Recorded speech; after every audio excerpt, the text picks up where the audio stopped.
ની ડેરીના હિસાબે દૂધમલિયા હનુમાનજી નામ પાડવામાં આવેલ છે. મોરબી ચોકડીથી 500 મીટરના અંતરે આવેલું દૂધમલિયા હનુમાનજીનું મંદિર. मैं तुमको शीश नवाता हूँ और धन्य धन्य हो जाता हूँ, हो जाता हूँ.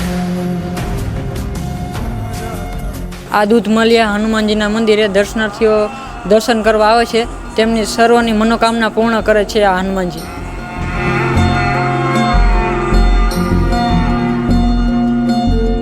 તો મિત્રો, આપણે અહીંના સેવક છે તેમની સાથે જ વાત કરીએ કે અહીંની વિશેષતા શું શું છે અને અહીંનું દૂધમલિયા હનુમાનજીનું નામ કેવી રીતે પાડવામાં આવ્યું. તો આપણે એમની સાથે જ વાત કરીએ. ચાલો.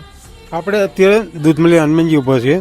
આ દૂધમલિયા હનુમાનજીનું મંદિર હળવદ મોરબી દરવાજાથી 500 મીટર દૂર આવેલ છે. આ હનુમાનજીનું મંદિર છે.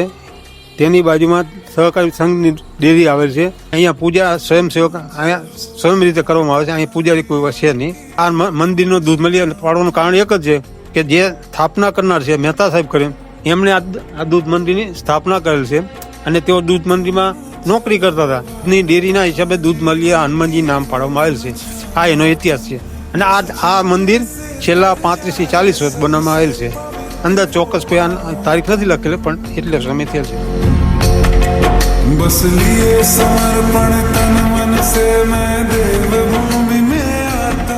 આ દૂધમલિયા હનુમાનજીના મંદિરે દર મંગળવારે 9 થી 10:30 સુધી રામધૂન બોલાવવામાં આવે છે.